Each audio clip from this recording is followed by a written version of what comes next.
Rema tu propia canoa Baden-Powell. Rema tu propia canoa o consejos a los muchachos. Presentación. Nos encontramos con el penúltimo de los muchos libros escritos por Baden-Powell. La primera edición del presente título vio la luz en Londres en el año 1939, cuando el fundador contaba ya con 82 años de edad y se había retirado a vivir en Kenia. Al llegar los primeros fríos de ese invierno, y para ser más exactos, el 27 de octubre de 1938, Baden-Powell y su esposa Olave Baden-Powell se embarcan para pasar los fríos invernales en Nyeri, a la vista del monte Kenia. El clima inglés no era el apropiado para la salud del fundador, por lo que compra una pequeña propiedad a la que quiso darle también, en inglés Toho, el nombre de Pax, como su hogar anterior en el Reino Unido, Pax Hill, por lo que este nuevo hogar se llamó Pastu. Aquí pasará en familia. Y lejos de la guerra mundial que se inicia el 1 de septiembre de 1939, los últimos días de su vida, y aquí le sorprenderá la muerte el 8 de enero de 1941. En este ambiente escribe el presente libro, que es otro de los que no tratan de lo que llamamos, hoy en día, el programa Scout, sino que pretende directamente dar consejos para la vida a los muchachos que se encuentran en el movimiento, sin que se pueda negar que sea también útil a los muchos que no pertenecen al escultismo. Por otra parte se nota, a todo lo largo del presente libro, la preocupación que tiene Baden-Powell de que los muchachos estén preparados para servir a su patria en la Segunda Guerra Mundial que a cada momento se ve como algo inminente. Sin embargo, los consejos que se dan a este tenor, se pueden leer como la preparación que necesita todo muchacho para cualquier contingencia en la que se pueda encontrar, durante los días de paz. Es muy importante hacer notar que este libro hay que saberlo leer, ya que está escrito en especial para los muchachos ingleses que son scouts, por lo que al traducirlo me dio la tentación de adaptarlo para los scouts o en general para los muchachos mexicanos, pero preferí dejarlo tal cual había salido de la pluma del fundador, sin hacer ningún tipo de cambios ni adaptaciones. No cabe duda que este libro es motivador para buscar la propia formación, ya desde el título nos hace recordar la filosofía que aparece en Roverismo hacia el éxito, saber evitar los escollos que se encuentran a lo largo del río de la vida, para poder salir triunfante en ella, remar la propia canoa, valerse por sí mismo, estar preparado para poder ayudar a quien lo necesite en cualquier momento y hacerlo sin interés de recompensa alguna, para así ser un triunfador en la vida. Antes de terminar con la presentación de este libro, quisiera agradecer a dos personas que hicieron posible esta primera edición en español de Rema tu propia canoa, en primer lugar a William Ilcourt, que de Dios goce, ya que plantó su tienda en el campo del reposo y de la dicha el año pasado de 1992. Él fue el amigo personal y gran conocedor de Baden-Powell, que me proporcionó el original en inglés de este libro Paddle Shuraun Canoe.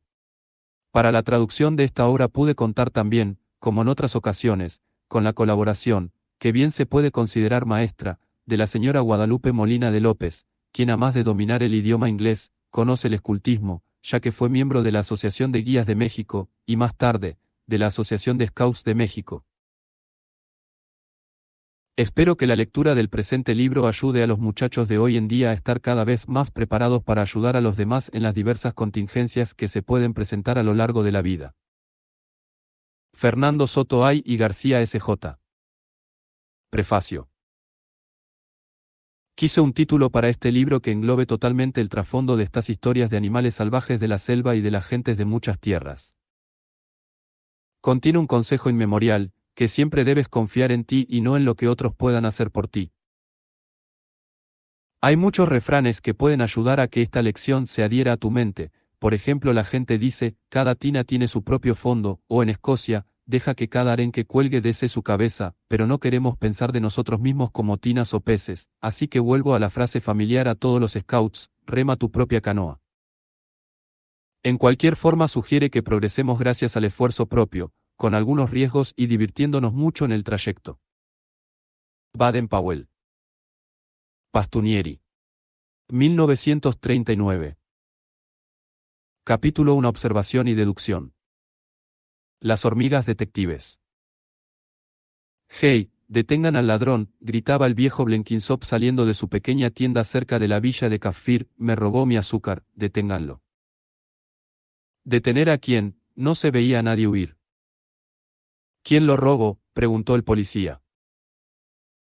No lo sé, pero falta una bolsa llena de azúcar y estaba aquí hace solo unos minutos. Un rastreador nativo de la policía fue llamado y parecía como un trabajo imposible para él distinguir las huellas del ladrón de las de docenas de otros pies desnudos cercanos a la tienda. Sin embargo, empezó a trotar rápidamente hacia la espesura. En algunos lugares iba sobre suelo rocoso pero nunca revisaba su ruta, aunque no se veían huellas. La gente se preguntaba cómo podría encontrar al fugitivo. Sin embargo, la persecución continuaba. El viejo Blenkinsop resentía el calor y la carrera. Al fin, el rastreador se detuvo y vaciló habiendo perdido evidentemente el rastro. Luego sonrió con el dedo la copa de un árbol cercano. Allí escondido entre las ramas vieron un nativo con la bolsa de azúcar. ¿Cómo lo había descubierto el rastreador? Su aguda vista había descubierto unos granos de azúcar que brillaban en el polvo. La bolsa se salía, dejando un ligero rastro de estos granos. Siguió el rastro y cuando terminó la espesura el rastreador notó una hilera de hormigas subiendo a un árbol. Iban tras el azúcar, y él también, y así entre todos descubrieron al ladrón. El viejo Blenkinsop estaba tan contento que rápidamente abrió la bolsa y derramó azúcar como recompensa para las hormigas. Espero que también habrá dado una palmada en el hombro del rastreador por su habilidad al usar sus ojos para ver los granos de azúcar y las hormigas, usando su imaginación para investigar por qué las hormigas subían al árbol. Cualquier persona que no fuera un rastreador nunca habría notado estos detalles. Ahí es donde entra el adiestramiento Scout. Yo he conocido otro caso en que las hormigas fueron útiles, de hecho no solo fueron útiles, sino salvaron la vida de varios hombres. Estos eran un grupo de científicos que excursionaban en los desiertos de Australia, buscando plantas raras y animales, reptiles e insectos. En el desierto se les acabó el agua. Durante horas vagaron, locos de sed y débiles por el cansancio, parecía que, como otros exploradores anteriores a ellos, perecerían de cansancio y sed. Afortunadamente vieron a una pequeña nativa. Le hicieron señas de que se morían de sed y querían que les trajera agua. Ella señaló una hilera de hormigas que subían a un árbol baobab. Este árbol tiene un gran tronco hueco que actúa como almacén de agua.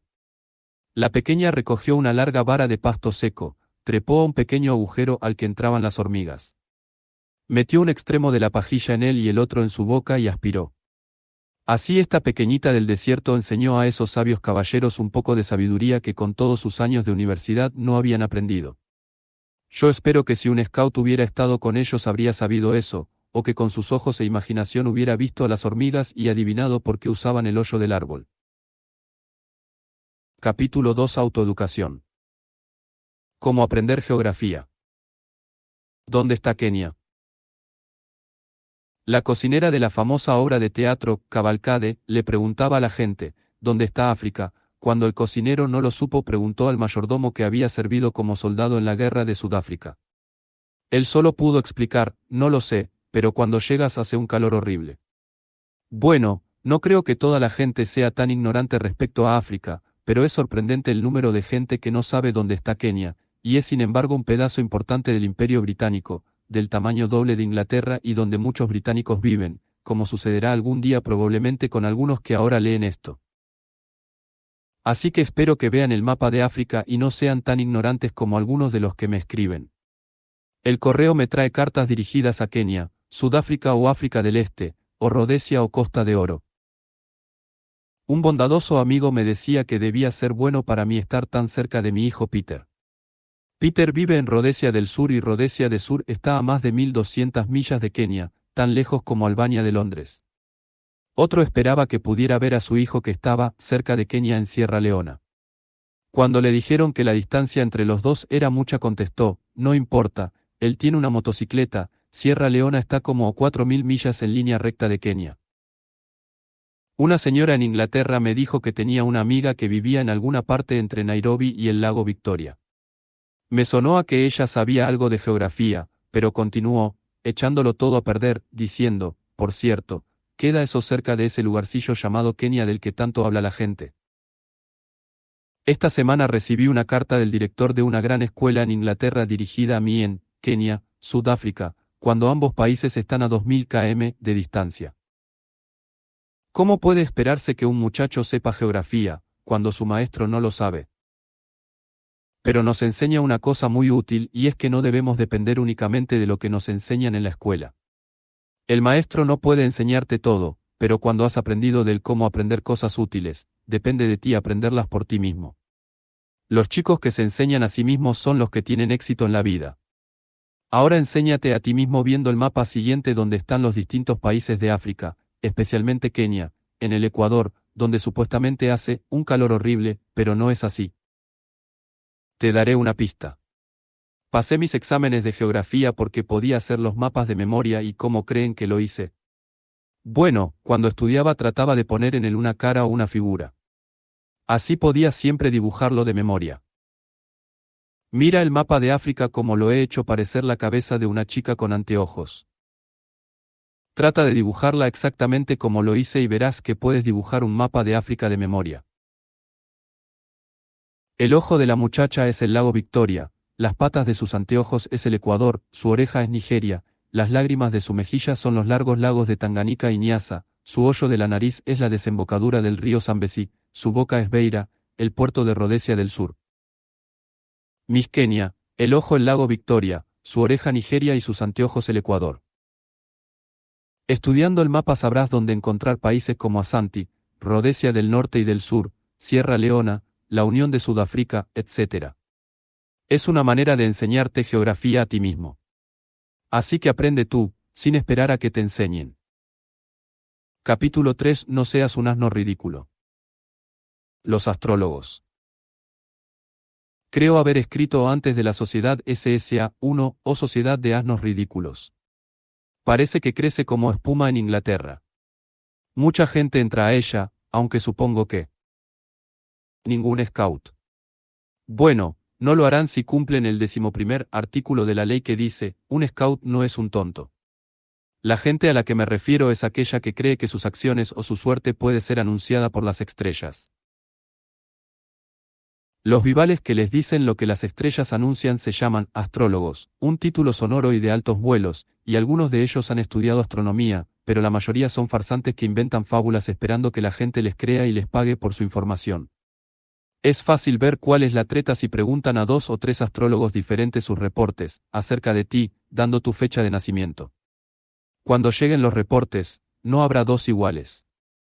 Uno dirá algo así, ya que naciste cuando el planeta Marte iba en ascenso, serás mordido por un perro el año que entra pero te recuperarás. Otro dirá, la estrella de tu cumpleaños me dice que un gran peligro te espera el próximo jueves si sales a la calle, mejor quédate en tu casa todo el día, y el tercero apuntará que porque naciste en ese día, recibirás una enorme suma de dinero cuando menos lo esperes. Los 3 se parecen en algo, ellos esperan sumas de dinero tuyo por la valiosa información que les han sacado a las estrellas para ti. Son muy astutos para hacer creer a la gente sus patrañas, especialmente a las viejecitas dulces y a los jóvenes que quieren sentirse diferentes de los demás. Estos se imaginan que son supersticiosos y tocan madera para no perder la suerte, no pasan por debajo de una escalera, no por miedo a que el pintor les tire pintura sino porque les traería mala suerte. En cuanto al número 13, no duermen en una cabaña o cuarto de hotel con ese número en la puerta. No tienen miedo, ellos no. Tampoco se sientan 13 a la mesa. El primero en levantarse seguramente moriría en poco tiempo si lo hiciera. En lo personal me gusta el número 13, en parte porque es el número de mi regimiento el 13 de húsares y muchas veces cenamos 13 en la mesa, mientras estuvimos en el regimiento tuvimos mucha suerte en cuanto a deseos. No. Eso es solo de gente débil mental que acepta estas ridículas ideas supersticiosas. Un scout no lo hace, si recuerda el 11º artículo. 1. NT, el autor usa las siglas de Society of Silly Aces. Capítulo 4. Sentido común.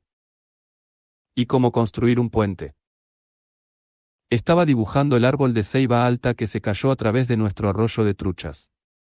Es un hermoso lugar en la densa selva tropical y frecuentemente vamos allí para hacer días de campo. Cuando nos acercamos al lugar, sonamos la bocina y si caminamos por la espesura hablamos fuerte y hasta gritamos. No porque estemos sordos sino para prevenir a otros habitantes de la espesura que estamos allí. Los otros habitantes son los rinocerontes, qué palabra para deletrarla, que si son avisados, prefieren alejarse. Si avanzáramos quietamente nos toparíamos con alguno quizá a la mitad de su siesta, se sorprendería y alarmaría, y, enojado, arremetería contra nosotros con su desagradable cuerno. Cuando está alterado es como un camión de carga manejado por un chofer ciego. Pero no son los rinos de lo que quiero hablar, amén de decirles que usen sentido común al tratar con ellos. Espero que algunos de los que leen esto, algún día irán a las colonias y se enfrentarán a uno o dos rinocerontes. No. Es acerca del árbol caído de lo que quiero hablar. Me acuerdo de un reto de construir un puente en África Occidental hace mucho tiempo. Este también fue un caso de sentido común. El sentido común es lo más útil y valioso de tu carácter. La pena es que, tan pocos sepan usarlo, prefieren guiarse por lo que está escrito en los libros en lugar de usar su inventiva. Bueno, volvamos al árbol caído de África Occidental. Habíamos llegado a un río muy angosto pero muy profundo y de corriente rápida que nuestra columna tenía que cruzar. Nosotros éramos una avanzada de exploradores y pioneros que arreglábamos el camino para las tropas que marchaban con algunos días de retraso detrás de nosotros. El ingeniero que me acompañaba hizo planos a escala de un puente de madera para cruzar el río, de acuerdo a las instrucciones de un manual para construir puentes, de tal forma que con el corte de árboles, el ensamble, la preparación de los tirantes, las explicaciones a la cuadrilla, etc. iba a llevarse 2 o 3 días o quizá más. Yo quería pasar a mis exploradores sin demora, así que hice lo que espero que un scout haría, no usé un manual sino el sentido común. Calculé que el ancho del río eran 100 pies, busqué un árbol de esa altura que se levantara cerca del flanco del río. Casi de inmediato localicé una ceiba sin ramas como de 150 pies de alto. Lo derribamos a hachazos y lo cortamos de tal modo que cayera directamente a través del río. En unos cuantos minutos mis exploradores estaban cruzándolo y hora y media después, los hacheros le habían nivelado la superficie para hacer un camino plano y construido un pasamanos de bambú, estableciendo así un puente perfectamente seguro para transitar en un sentido. En el puente aparece una CS común sense igual a sentido común, NDL. 2 días después llegó el grueso del ejército. El puente del ingeniero no estaba totalmente terminado, así que la columna tuvo que contentarse con pasar en fila por un camino más humilde, triunfo número 1 para el SC, sentido común. Unos cuantos meses después, la columna regresó de su expedición. 1 o 2 días antes de llegar al río, en su marcha a casa hubo una tremenda tempestad. El río causó una inundación y un poderoso torrente arrastró el puente del ingeniero convirtiéndolo en 1000 pedazos. El agua pasó sobre el puente SC, pero cuando las aguas bajaron al siguiente día, ahí estaba nuestro viejo tronco, tan firme como siempre. Se tuvo que poner un pasamanos nuevo, pero eso se hizo en unos cuantos minutos. Así que cuando llegó el ejército al día siguiente estuvieron agradecidos de contar con nuestro humilde pero seguro método de cruzar. Capítulo 5 Inventiva. Los pigmeos pioneros.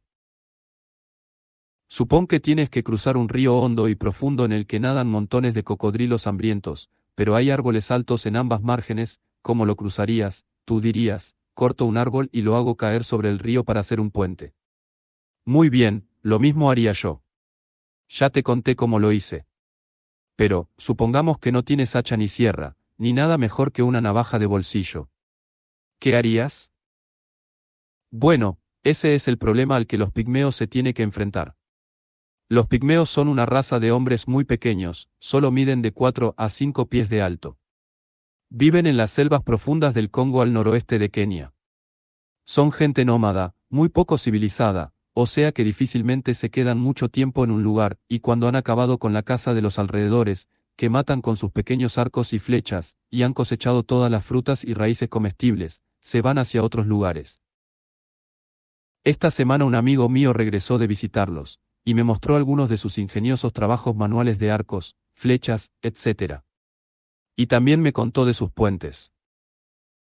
El terreno que habitan está cruzado por pequeños ríos hondos y de corriente rápida. Los pigmeos no saben nadar, ni podrías nadar tú si vivieras allí. No puedes aprender a nadar a menos que te metas al agua, y en ese país si te vas al agua nunca regresas porque los cocodrilos te comen. Los ríos hierven de cocodrilos. Construir un bote lleva mucho tiempo, y casi no vale la pena solo para cruzar un río tan pequeño. Pero los pigmeos son criaturas ingeniosas y tienen su propia manera de hacer puentes. Por supuesto que sería más fácil tirar un árbol, pero no tienen hachas, así que hacen puentes colgantes de un modo que estoy seguro cautivará a todos los scouts pioneros. Fíjate en el diagrama para ver si tú puedes construir uno. Los bosques del Congo están llenos de árboles altos, colgando de ellos hay lianas inmensas. Son resistentes y flexibles como cuerdas. Para empezar a construir un puente, el jefe de constructores escoge el árbol más alto de una margen. Luego consigue una liana lo suficientemente larga para cruzar el río, ata un extremo a la copa del árbol y hace una gasa en el otro como asiento para llevarlo hasta el suelo. A este extremo le ata una cuerda adicional. Los otros pigmeos tiran de esta cuerda y suben al terreno alto sobre la margen del río, tirando hasta que la gasa donde está el hombre quede casi horizontal. Junto a la gasa, cuando la cuerda está tensada así, se coloca una escalera y un compañero sube con un cuchillo hasta llegar a la cuerda. Cuando se da la señal, corta la cuerda añadida y el hombre que está en la gasa sube en un giro alto a través del río. Lleva en la mano una estaca afilada y con ella se detiene de una rama de árbol del lado opuesto del río. Ahí hace una gasa al final de su cuerda. Los otros pigmeos trepan por esta cuerda a través del río, cada uno trae consigo la punta de otra liana. Así en un corto tiempo hay una docena de lianas que cruzan. Con ellas se entreteje un puente colgante rápidamente para que toda la tribu pase con seguridad. Pero es un caso de crueldad contra los animales, porque abajo, en el río los pobres cocodrilos miran hacia arriba, haciéndoseles agua a la boca, muy disgustados porque no tuvieron la comida que esperaban. Estos pioneros pigmeos dan un buen ejemplo de inventiva, o sea, de usar otras cosas cuando no tienes lo que necesitas para hacer un trabajo. Por ejemplo, las chuletas y los bistecs de elefante son un platillo de lujo para ellos, pero no tienen rifles para cazar animales, así que construyen arcos y flechas usando piel para las cuerdas del arco y poniendo veneno mortal en la punta de las flechas. Luego se acercan a un elefante, le disparan una flecha y aunque corra muchas millas, irritado por el dolor de la herida, siguen su rastro hasta que cae y muere. Entonces la tribu entera se da un atracón, tanto comen que no necesitan más alimento durante 4 o 5 días. Les podría dar docenas de ejemplos de inventiva en muchos campos, pero aquí hay otra para ilustrar cómo las cosas pueden servir. Una vez me hice cargo de un niño nativo herido por una bala perdida y le dije a su madre que me trajera agua rápidamente. Ella corrió hacia un arroyo algo distante, pero como no tenía en qué traer el agua, tuvo la suficiente inventiva de llenarse la boca con agua y traérmela así. Resultó ser un sustituto muy útil para primeros auxilios, ya que el agua estaba tibia y ella podía chorrearla sobre la herida mientras yo la limpiaba con una pluma, y entre los dos hicimos un buen trabajo quirúrgico sin ningún equipo de primeros auxilios. Capítulo 6 Resistencia. Exploradores árticos. Ustedes, amigos en casa, han tenido un horrible invierno este año. Aquí en Kenia es difícil imaginarnos sus tormentas e inundaciones, su niebla y su lluvia, cuando a solo 4 días de vuelo nos deleitamos con calor de sol, fresas y rosas. Ustedes deben sentir que después de un invierno así, sabían muy bien lo que los exploradores árticos han tenido que soportar.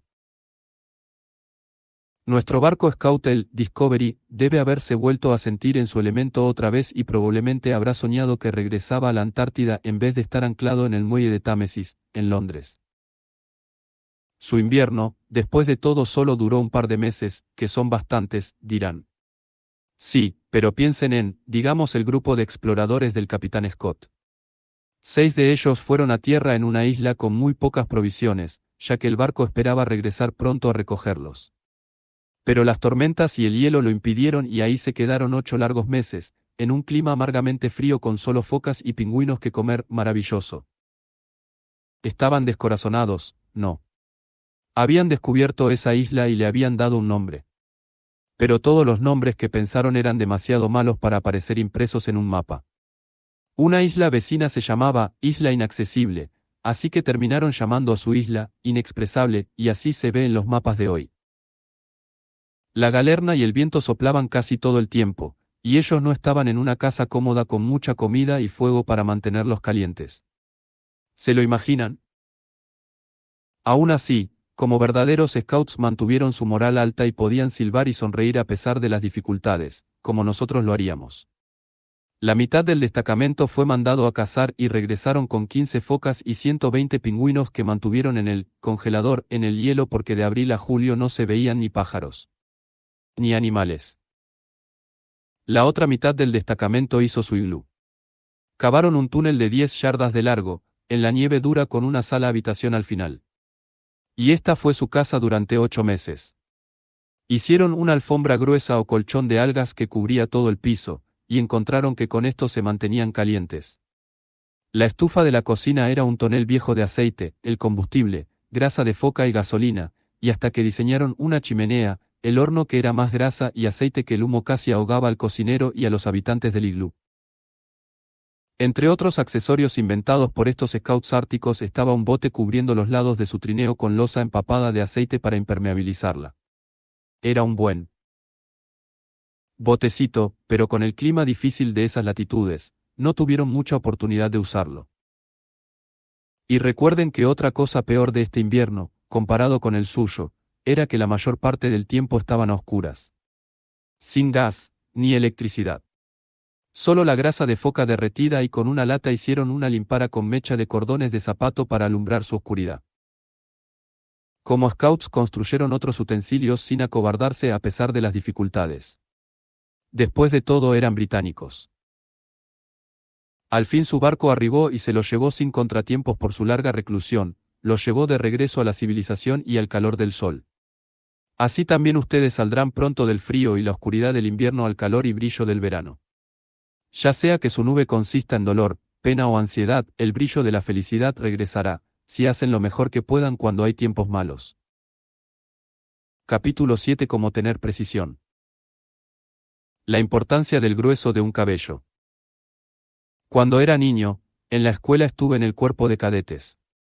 Era muy chico para eso, pero sabía tocar la corneta, así que empecé como corneta. Nunca me imaginé que llegaría a ser general, aunque de algún modo lo fui, al fin, pero yo deseaba ser un cadete completo y tener un rifle propio. Cuando llegó ese tiempo feliz, me encariñé con mi rifle y hacía todo lo posible por apuntar bien. Bueno, apuntar bien, como sabe cualquiera de ustedes que ha practicado tirar con rifle significa tomar la puntería más exacta para dar en el blanco. Si su mira se aparta el grueso de un cabello del centro del blanco, su bala quedará a un palmo de distancia. Algunos muchachos nunca tienen paciencia para practicar una y otra vez hasta que sus ojos ven exactamente. Parece que lanzan su disparo con la idea de que el rifle lo pondrá en su lugar, y si no lo hace, bueno, es culpa del rifle si falla. ¿Recuerdan el escándalo que armé por tirarle a un hipopótamo hace tiempo, cuando los nativos me llamaron Imlalapansi? Vigilé al viejo hipopótamo durante mucho tiempo esconderse bajo el agua, pero salir a respirar cada 2 minutos, solo su nariz y sus orejas aparecían en la superficie, durante 2 segundos solamente, pero siempre en el mismo lugar. Tenía que atinarle al ojo, en cualquier otro lugar la bala chocaría contra su enorme y grueso cráneo sin lastimarlo. Mis nativos, y los del Croal vecino se morían de hambre, así que era de la mayor importancia que yo matara a ese hipopótamo y les diera la carne. No me atrevía a arriesgar un tiro estando de pie cuando ese se asomara. Así que me acosté de espaldas para tener mayor firmeza al tirar, e hice que me despejaran el pasto del frente. Cuando el señor hipopótamo sacó la cabeza, apunté cuidadosamente, en los 2 cortos segundos de que disponía, a su ojo, y era un ojo precioso. Pero no disparé.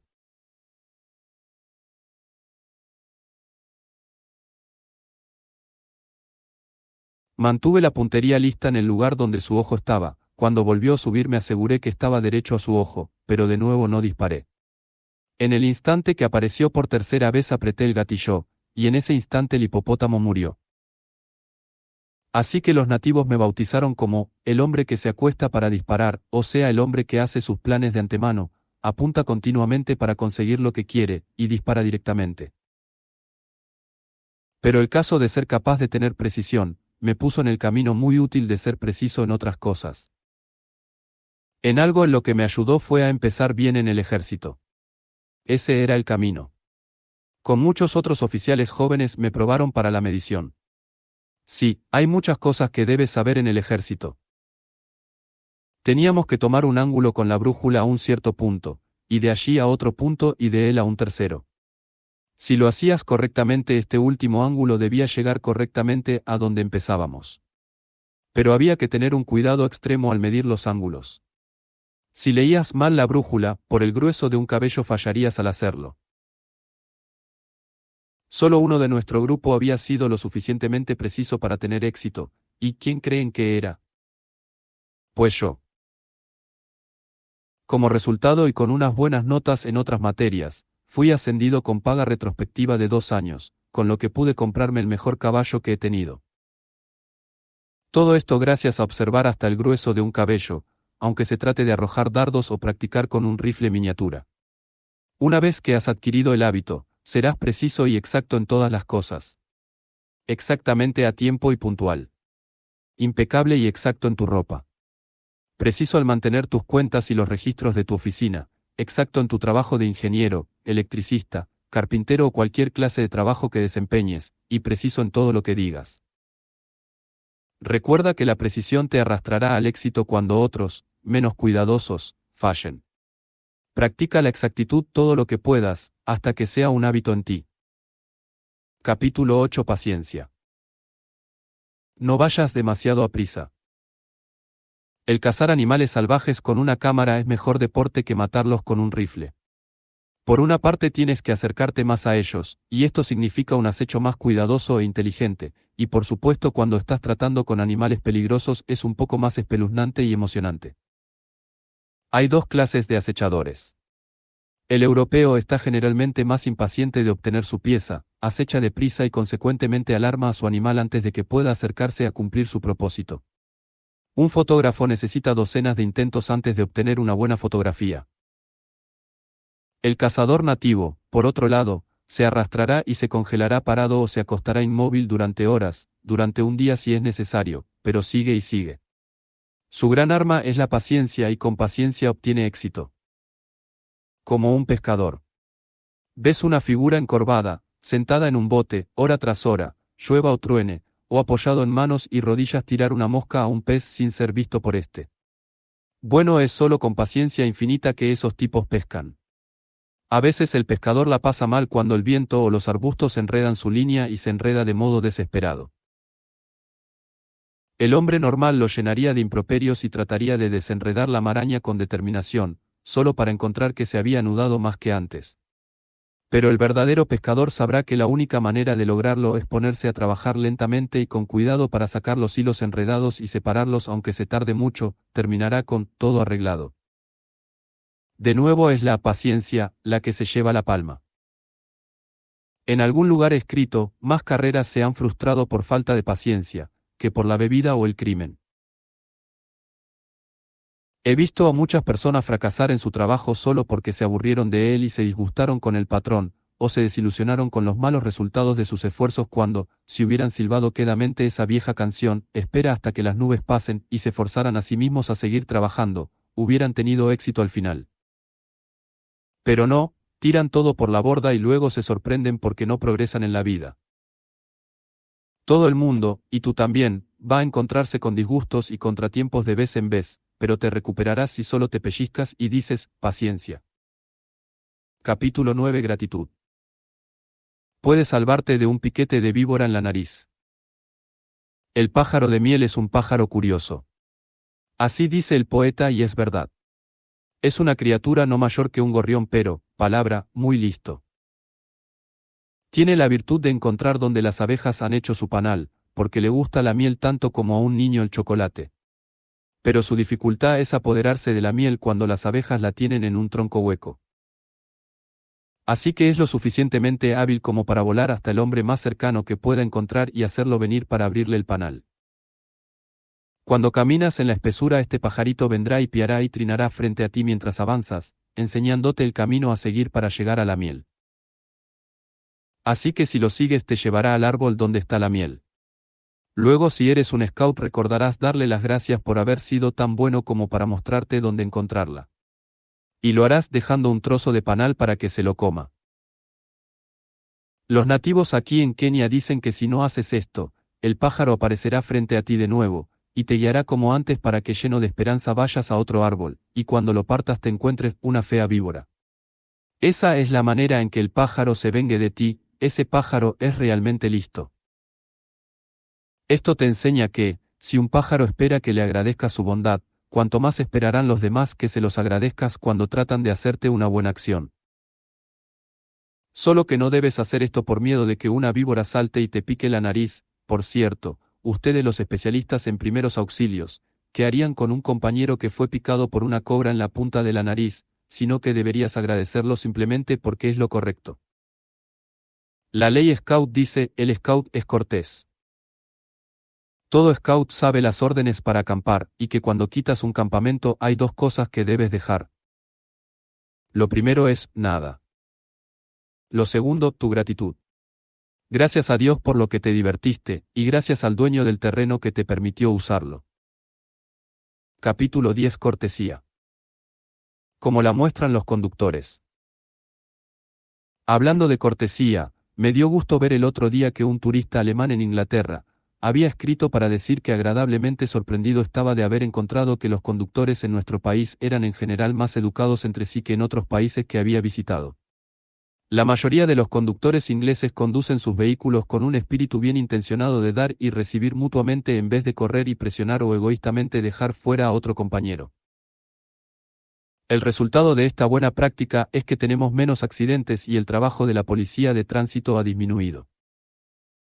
Él mencionó como ejemplo, la multitud de carros reunidos en una reunión de Brooklands. Pensó que habría una confusión enorme cuando todos trataran de salir al fin del espectáculo, pero se asombró al ver que todo se desarrolló tranquilamente, sin gritos, empujones o malas palabras, todo el mundo tomando su lugar en silencio. Lo que especialmente lo impresionó fue el número reducido de policías presentes para regular el tránsito. Él decía que en su país tendría que haber 50 policías donde aquí hay uno.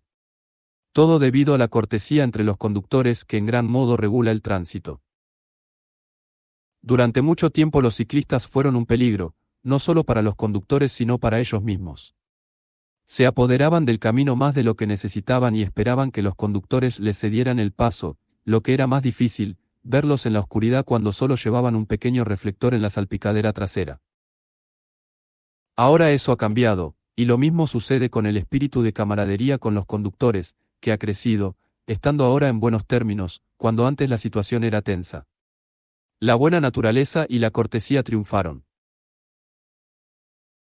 Me he dado cuenta que los peatones se apropian de la carretera para usarla a su arbitrio, aun cuando hay un sendero junto a la carretera para que lo usen, algunos de los más valientes, no me atrevo a usar una palabra más dura, prefieren caminar por la carretera, y casi siempre de espaldas al tráfico. Y digo más, valientes, porque aunque camino mucho por las carreteras rurales, no tengo la audacia de caminar con el tráfico a mis espaldas.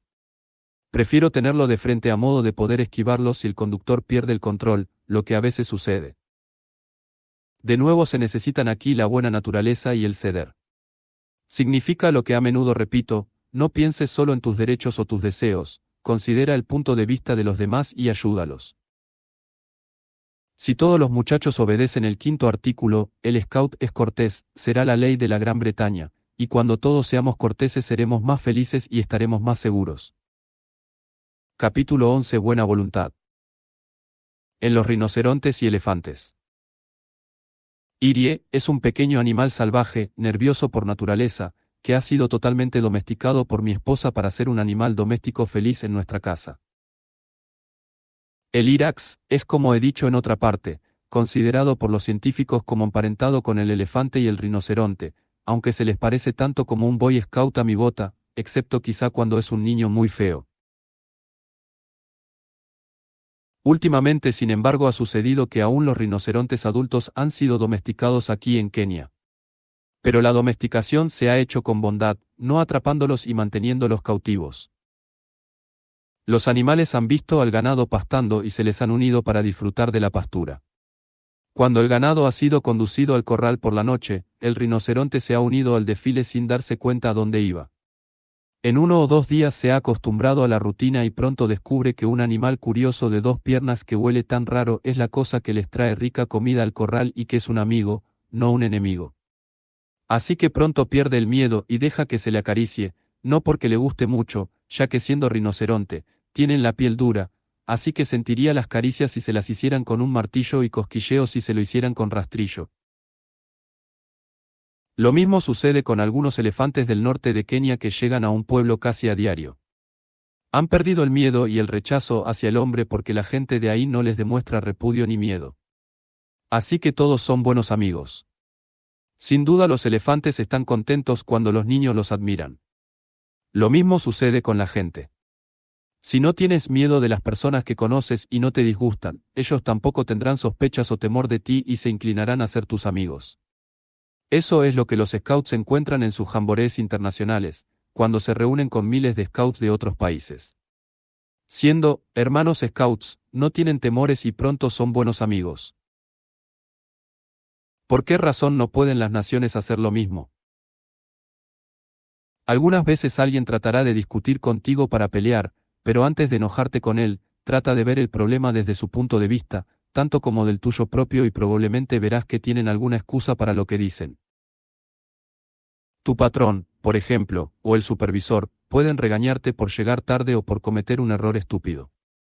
Bueno, no te enojes con él, piensa en lo que harías si estuvieras en su lugar y tuvieras que corregir a un empleado que estaba alterando el trabajo por llegar tarde o ser descuidado. Entenderás su razón para ser tan quisquilloso. Siempre trata de ver el punto de vista del otro antes de discutir o de pelear y 99 de 100 veces acabarás en buenos términos con él.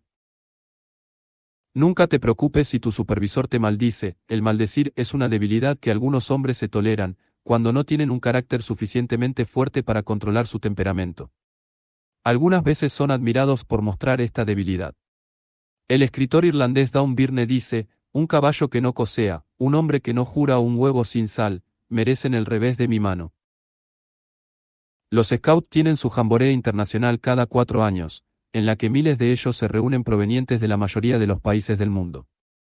Siendo hermanos Scouts, no se temen entre sí y no les disgusta a alguien porque es forastero, o tiene diferentes costumbres y hábitos, no toman en cuenta pequeñas diferencias y disfrutan aprendiendo las costumbres de su compañero, y ambos se divierten y hacen una amistad duradera durante el tiempo que pasan acampando juntos. Si los muchachos pueden hacer esto en todos los países, ¿por qué los hombres no pueden hacerlo también en vez de tener sospechas o envidia de sus vecinos y estar listos para ir a la guerra en su contra? Creo que sería una buena cosa si ahogáramos a todos los hombres y dejáramos que los muchachos rigieran el mundo. Debíamos tener un mundo alegre de buena voluntad y amistad. Capítulo 12. Honor. Golpear la cabra. La tribu Kikuyu tiene un modo curioso de cerrar un trato, que se significa por un mal rato a una cabra. Los hombres que van a hacer el trato se reúnen, y una cabra, con las patas amarradas se coloca en el centro. Cada hombre lleva una vara y cuando Pina tira su vara cerca de la cabra. Al final el jefe que preside, toma la vara de cada uno de los que habló y repite brevemente lo que cada uno dijo y luego golpea a la cabra con la vara. Su alocución sería algo como esto. Kokobu, cuya vara sostengo, se ha quejado de que las cabras de cara de ciruela pastan en su terreno, aquí golpea a la cabra. Cara de ciruela promete que no sucederá en el futuro y otro golpe a la cabra.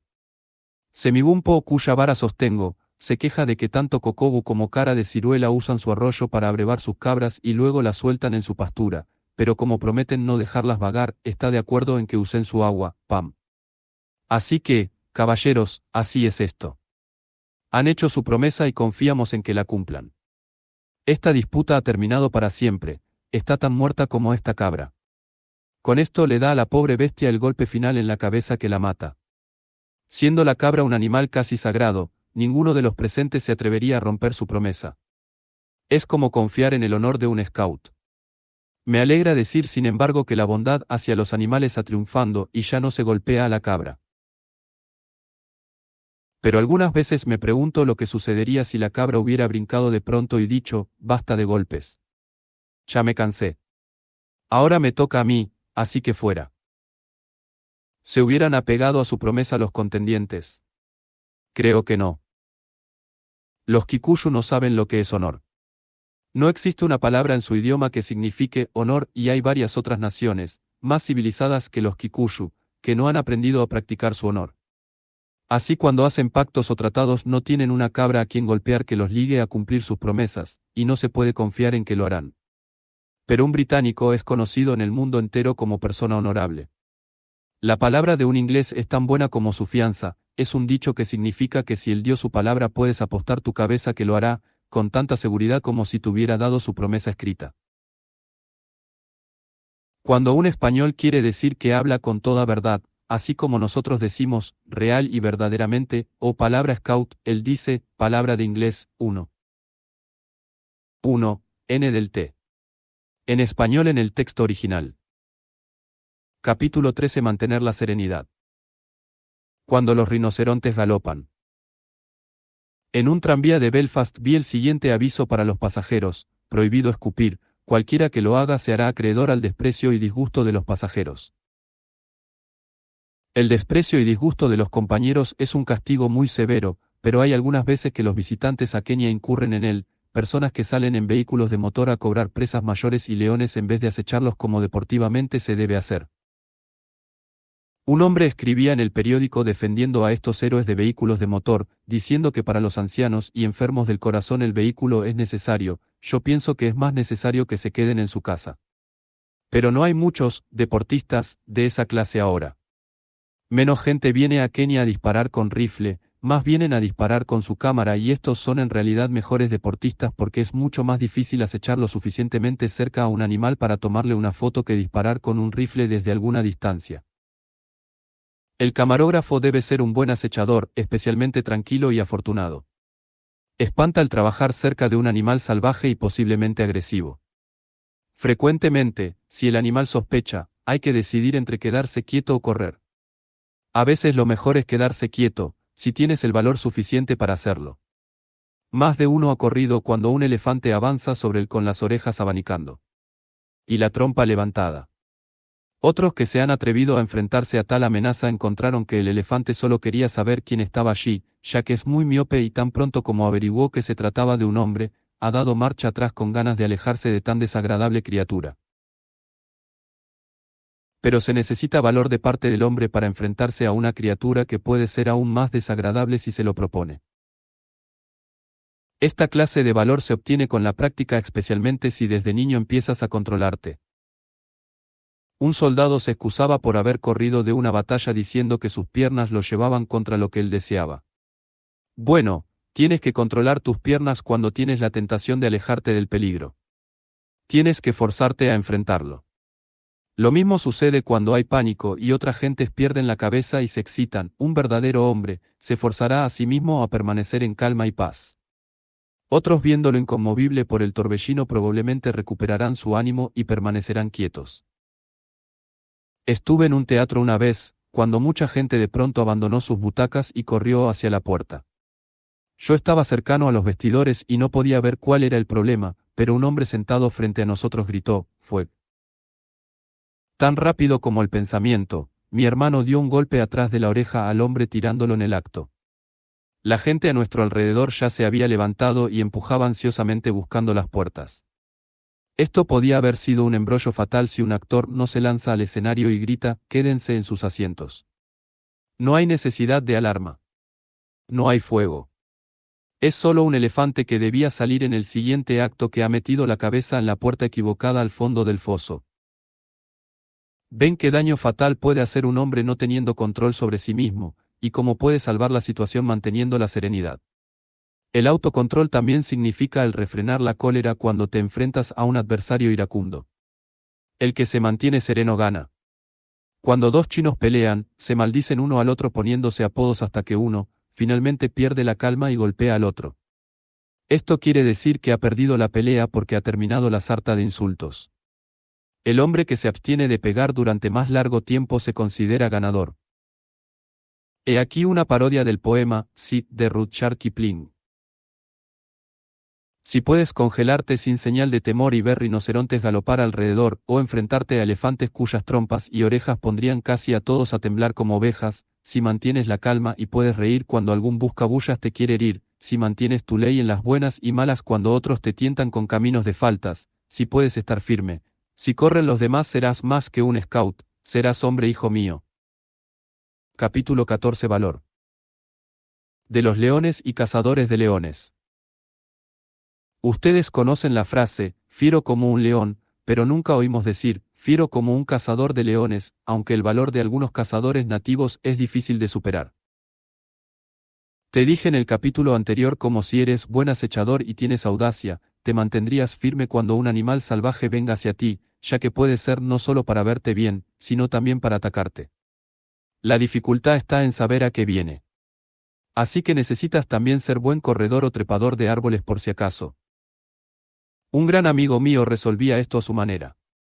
Era un cazador zulú y rastreábamos juntos un león, siguiendo sus huellas. Esto nos llevó a una espesura de arbustos espinosos, muy semejantes a las matas de frambuesas de Inglaterra, donde los animales habían hecho túneles para esconderse. Mi idea era esperar afuera y vigilar la salida del señor león. Pero Umpula pensaba diferente. Su plan, que me explicó cuidadosamente, era que ambos entráramos y sacáramos al león muerto, si era posible, por supuesto. Sí, Umpula, eso está muy bien, pero ¿cómo? Bueno, usted se arrastra en 4 pies con su rifle listo, y yo lo sigo de cerca.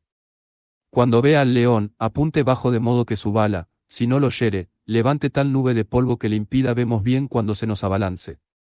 Yo protegeré a ambos con mi gran escudo, y cuando salte sobre nosotros lo heriré en la panza con mi assegai, y ese será el fin del señor león. Muy fácil, ve. Sí, oh sí, muy fácil. Pero tenía una pequeña duda sobre si no era igualmente fácil para el león, cuando viera a los hombres bamboleándose sobre su panza, en la espesura, saltarle sobre ellos y hacerlos pedazos. La verdad, no me gustaba nada la idea de Umpula. Pero aunque estés en un predicamento no debes mostrarlo. Entonces es tiempo de silbar y sonreír. Así es que esbocé una forzada sonrisa, y con rodillas y manos me arrastré por el negro agujero del matorral. Ciertamente me animó el hecho de que Umpula me seguía con su escudo cubriéndome como un techo. Esto, aunado a la evidente astucia y valor del hombre, hizo nacer una chispa de confianza en mí, así que me encontré yendo hacia adelante con la emoción de la aventura. Así seguimos serpenteando por el oscuro túnel con sus múltiples salidas laterales, cualquiera de las cuales podía ser el escondite del león. Seguimos arrastrándonos, yo iba con el corazón en la boca hasta que vimos un destello de luz y pronto la abertura del túnel que nos llevaba a su desembocadura. Todo bien, sonó en mi corazón, mientras mi lengua le decía a Umpula, qué pena, se nos escapó. Pero el hombre no tenía sentido del peligro. Algunas gentes nacen así, la mayoría de nosotros no, pero los más valientes de todos son los que, sintiéndose temerosos, conquistan su miedo y no permiten que los demás lo noten. Al hacerlo así inspiras valor a los que te rodean, quienes quizá no estén muy contentos. Aquí en Kenia a los jóvenes de la tribu Masái, como a los de otras tribus, se les enseña a ser valientes a una costa de sus vidas. Quisiera que tuviéramos esa enseñanza para los scouts, aunque debo decir que muchos han mostrado que tienen ese valor sin necesidad de que se les enseñe. La escuela de los Masái es, de hecho, una cacería de leones. Un grupo completo sale, armado cada uno solo con una assegai y un escudo. Cuando encuentran un león, los cazadores forman un círculo amplio alrededor de él y se acercan gradualmente. El león intenta salir en varias direcciones, pero siempre encuentra su salida cortada por una barrera de hombres que avanzan hacia él. El círculo se acerca más y más, hasta que los guerreros están casi hombro con hombro. Alefein el león ve que su única oportunidad es cargar y romper el cerco. Se lanza hacia el hombre más cercano y posiblemente lo tira con su peso y lastima a uno o dos más con sus garras, pero los otros lo hieren con sus lanzas con efecto letal. El primer hombre que hiere al león, recibe su melena para usarla como un adorno distintivo en la cabeza. Esto es considerado tan gran honor, como la cruz de bronce de los Scouts, que todos están ansiosos de ser el primero en atacar al animal. Consecuentemente, antes de que el león ataque, es atacado por los guerreros que lo hieren aún a riesgo de ser muertos o gravemente heridos en el intento. ¡Qué buena escuela es esa! Capítulo 15. Cómo mantener la barbilla alta. Valor contra las adversidades. Un jabalí llegó al confín del bosque y miró hacia la llanura. Su esposa y sus chiquitines habían llegado corriendo para decirle que había una horrible bestia humana ahí cabalgando un caballo y que les había asustado mucho. Papá jabalí miró bien y pudo ver a media milla, al hombre cabalgando y mirando de una manera insolente y soberbia. Se dijo a sí mismo, no me importa que este sujeto lleve uno de esos tubos que hacen ruido y matan, o una lanza que hiera. Voy a enseñarle a no espantar a las mujeres y los niños. Y trotó en dirección del incauto jinete. Sabes, lo vi con mis propios ojos. En un rato, aumentaba su paso a galope con las orejas levantadas y una mirada maligna. Luego, cuando llegó a unas 100 yardas, empezó a galopar rápidamente y cargó de frente contra su adversario, sin medir el peligro que significaba para él. Unos momentos después, aunado a su gruñido, hubo un choque cuando cargó con su peso hacia arriba, desde abajo del caballo, y un grito del hombre cuando él y su montura cayeron de cabeza y se golpearon contra el piso. El viejo jabalí los miró un instante y luego regresó trotando tranquilamente a su escondrijo, campaneando la cabeza de lado mientras se decía a sí mismo, eso le servirá de lección. ¡Qué valiente guerrero! Podía haber permanecido escondido en la jungla cuando salió el enemigo, pero con su caballeroso deseo de proteger a las mujeres y niños salió a enfrentar valientemente el peligro, aunque pudiera significar su muerte. Esa es una lección de valor y sacrificio propio. Te podría contar decenas de casos como este, del valor de los animales salvajes de muchas clases. Si los animales muestran valor, cuanto más depende de cada hombre mostrarlo. Hay tantos modos por los cuales los muchachos pueden mostrar su valor. Me alegra saber que en los Scouts muchos cientos de muchachos han ganado la Cruz de Bronce por heroísmo, y la Cruz de Plata por salvar vidas con riesgo de la propia seguridad. Hay también otra clase de valor para el que tenemos la Cruz de Bronce, la condecoración Cornwell para el valor al soportar el dolor. Se le dio ese nombre por Roy Cornwell de la Real Marina, que en la batalla de Jutlandia en la Gran Guerra se mantuvo en su puesto a pesar de estar seriamente herido. Después murió a consecuencia de sus heridas. Pero a pesar de que podía haberse marchado a la enfermería, pensó que su deber era soportar el dolor y seguir con su cañón antes que pensar en sí mismo. Ese fue verdadero valor de un verdadero scout. Pero el valor se necesita más para la vida diaria. Supón que trabajas en una fábrica u oficina, día tras día en un trabajo que no te interesa, se necesita valor para seguir ahí. No consideres solo tus sentimientos, recuerda que tu trabajo, aunque sea una esclavitud para ti, ayuda a tu empresa a seguir adelante, está produciendo algo de valor para otros, posiblemente para la nación, y también te da dinero con el que puedes ayudar a tu familia. Así que ármate de valor y sigue adelante. No puedo entrar aquí en los cientos de formas de valor que pueden practicarse, pero el mayor ejemplo lo tenemos en Cristo. Él sabía que si seguía con su trabajo de salvar almas, sería cruelmente crucificado, pero nunca flaqueó. Él puso su deber por delante y su persona en segundo lugar y con valor sublime enfrentó su sacrificio por el bien de los demás. Capítulo 16. Humor. Una lección de Algernon. Cuando era un joven respetable, lo que sucedió hace muchos años, me gustaba actuar en el teatro. En una obra llamada Vite Biting Greenwich, actuaba el papel de un mesero de un hotel, había sido abandonado por sus padres, pero tenía a la mano un parte de la policía que decía así. Abandonó a su hijo, apellido, desconocido, nombre de pila, Benjamín. Cuando se le vio por última vez vestía chaqueta y pantalón de pana. Altura 5 pies 10 pulgadas con los zapatos puestos, etc. Así que cuando un hombre llegaba al hotel le preguntaba si su nombre era Benjamín y cuando no lo era me desilusionaba. Finalmente llegaba una pareja y oí que ella lo llamaba Benjamín. Sacaba mi cinta de medir y al pretender que sacudía su traje, con disimulo lo medía ansiosamente, 5 pies 8 pulgadas. En una desbordada emoción, le levantaba el tacón de la bota, a pesar de sus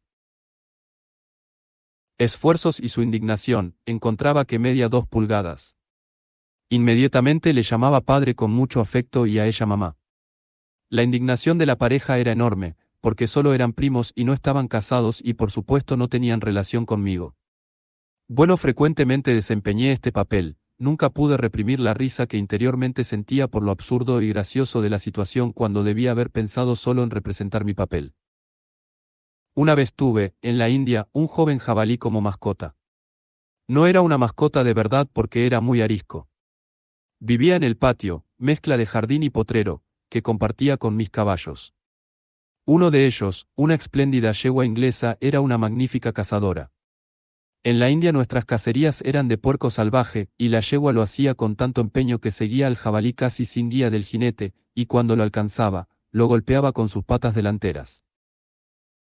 Cuando ella vio al joven Algemon, así se llamaba mi pequeño jabalí, en el patio se lanzó contra él, pero el jabalí se le escapó y se escondió en la maleza. Después de escapar así, el pequeño villano solía observar a la yegua desde su escondite y cuando ella pastaba tranquilamente salía y la sorprendía desde atrás asustándola con el gruñido de un jabalí adulto. Ella brincaba de susto y al darse cuenta de quién se trataba, lo perseguía con todas sus fuerzas, pero él era más rápido y cuando ella pensaba que iba a aplastarlo con su pezuña, él brincaba hacia un lado y salía corriendo en otra dirección antes de que ella pudiera dar la vuelta. Esto se repetía una y otra vez hasta que ambos tenían que hacer una pausa para descansar. El juego se repetía a diario. Ambos lo disfrutaban mucho, y la yegua se ejercitaba con rabia. Era en realidad un juego peligroso para Algemon, pero tenía el sentido del humor de considerar divertido lo que era una aventura peligrosa. Ese sentido del humor, de ser capaces de encontrar el lado divertido a una situación peligrosa o desagradable, es de un gran valor para el hombre en el transcurso de la vida. Algunas personas no tienen ese sentido y cuando les llega la desgracia o las cosas las ven negras, no tienen un rayo de sol que les alumbre su oscuridad, en cambio, el que se ha acostumbrado a ver el lado cómico de todo puede pasar por dificultades y peligros con el corazón alegre y lo que es más, puede dar esperanza y confianza a los que lo rodean. Capítulo 17. No te escondas. O tendrás que vivir en un agujero. Ya te he contado cómo los avestruces caminan muy orgullosos y sintiéndose superiores a otras aves. Pero como dijo la señora Oryx, lo único que logran es verse ridículas y eso exactamente es lo que las otras aves piensan de ellas. Por eso, cuando el jefe avestruz dijo que sería el rey de los pájaros, estos respondieron que nadie podía proclamarse su rey. El rey debía ser elegido y acordaron que el ave que pudiera volar más alto sería el rey. Así que empezaron a tener competencias de vuelo y el avestruz, que quería ser rey, no podía volar más alto de lo que podía saltar, y eso no es mucho.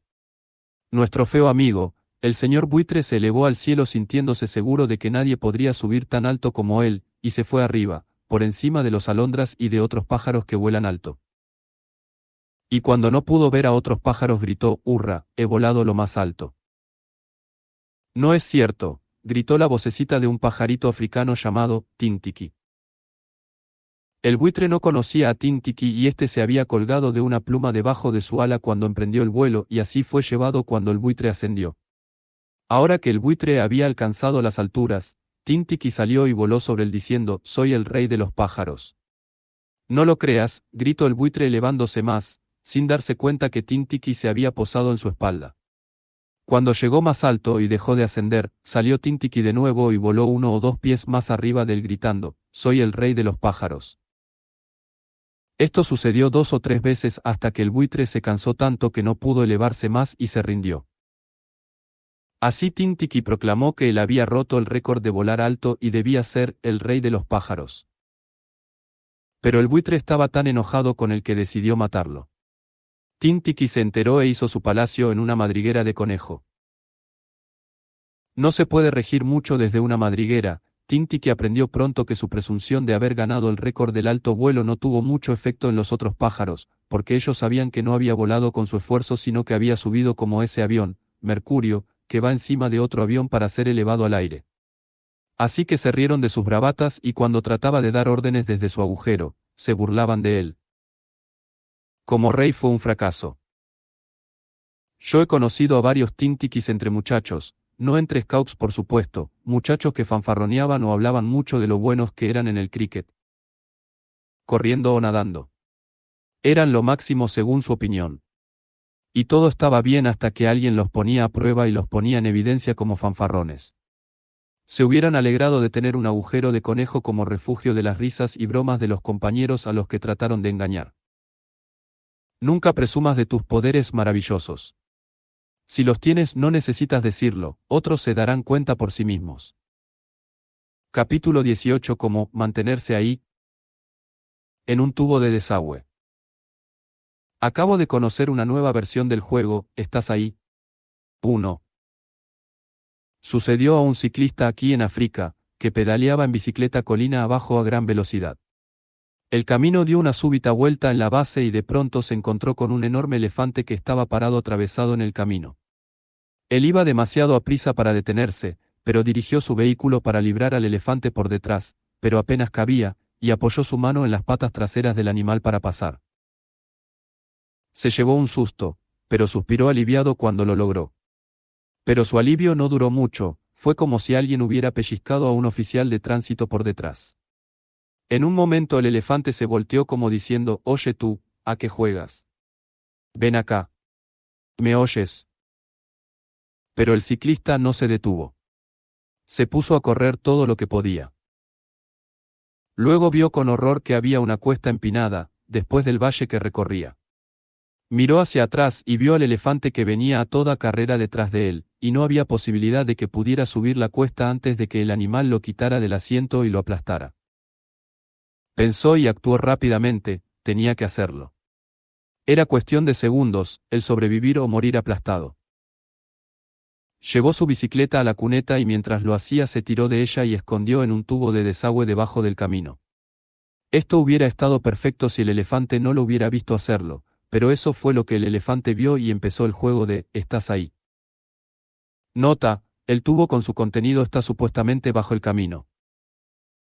El elefante se hincó en un extremo del tubo y metió la trompa para investigar esperando hallar la respuesta. Pero el ciclista se arrastró hasta el fondo tanto como pudo y se tendió hacia abajo sin hacer ruido. De pronto la trompa fue sacada del tubo y el ciclista suspiró aliviado, cuando su suspiro se cortó porque vio que la trompa entraba del lado opuesto del tubo y apenas tuvo tiempo de irse al otro extremo. Y así siguió el juego hacia adelante y hacia atrás. «Estás ahí», repitiéndose de un extremo a otro. El juego fue tan popular, con el elefante, que habría seguido hasta hoy de no ser porque era un trabajo pesado y el elefante se fue a tomar agua. Cuando regresó, siguió con el juego y pasó algún tiempo hasta que se dio cuenta que la bicicleta no estaba al lado del camino, ni el ciclista seguía jugando en el tubo. 1. N del T. Es el juego conocido como el escondite. Capítulo 19. Cómo estar en forma. Lecciones de los hombres y animales. La danza Kikushu. Acabo de ver algo que había deseado ver hace mucho, una danza de los hombres jóvenes de la tribu Kikushu en su traje de gala. Te dije hace algún tiempo cómo los muchachos de esta tribu tienen que pasar un examen muy severo para ser considerados hombres en la tribu. Hace algunos años, bueno en 1896 a 1900 para ser exactos, antes de que los ingleses colonizaran el territorio y les dieran protección a los Kikushu, estos tenían que pelear contra las tribus vecinas los Masái y los Nandis que eran guerreros y vivían asolando a los otros. Así, aunque los Kikushu eran capaces de cultivar alimentos, tenían que entrenarse para ser fuertes y activos y así proteger sus hogares y cosechas de los atacantes. Era en cierto modo como nos pasa ahora en Inglaterra, cuando países vecinos son belicosos y amenazan invadir nuestros territorios más prósperos y pacíficos. Nosotros también tenemos que entrenarnos y practicar el lema Scout, siempre listos, para protegernos. Aunque los Kikushu no necesiten prepararse para la guerra, ahora están protegidos por nosotros, todavía mantienen sus danzas y otras prácticas para convertir a sus muchachos en hombres sanos, fuertes y activos, útiles en la paz para hacer próspero a su país. Del mismo modo, los Scouts se hacen a sí mismos fuertes, activos y sanos, para estar siempre listos, cuando sean hombres para hacer un buen trabajo para que su país sea próspero y tenga éxito. Los Kikushu no tienen gimnasios ni instructores de marcha pero se adiestran con ejercicios al aire libre, danzas y una alimentación sencilla. Del mismo modo los Scouts no dependen de los gimnasios o de sargentos de marcha, sino adquieren salud mediante juegos activos, excursiones, campamentos, danzas de morris, escalamientos, natación, etc. Un muchacho me decía que quería ser un tipo musculoso, pero siendo solo un mandadero no tenía muchas oportunidades de marchar. Le dije que la marcha no era necesaria. Como mandadero tenía la mejor oportunidad de fortalecerse y ser saludable porque su trabajo requiere mucha actividad al aire libre y ejercicio. Pero cuando camines no debes hacerlo deslizándote sin sentido, sino erguirte, sacar las costillas y el pecho y endurecer tus músculos de las piernas. Juega juegos activos como fútbol, carreras, salto, natación y excursionismo, especialmente escalamiento. Con esta clase de ejercicio tus músculos crecen rápidamente, siempre que tengas constancia. En poco tiempo verás que tu cuerpo se llena y tienes esa sensación agradable de nunca estar cansado sino listo para cualquier trabajo pesado. Hay otra manera de verlo: recuerda que Dios te ha prestado tu cuerpo durante tu vida, y depende de ti el hacer buen uso de él.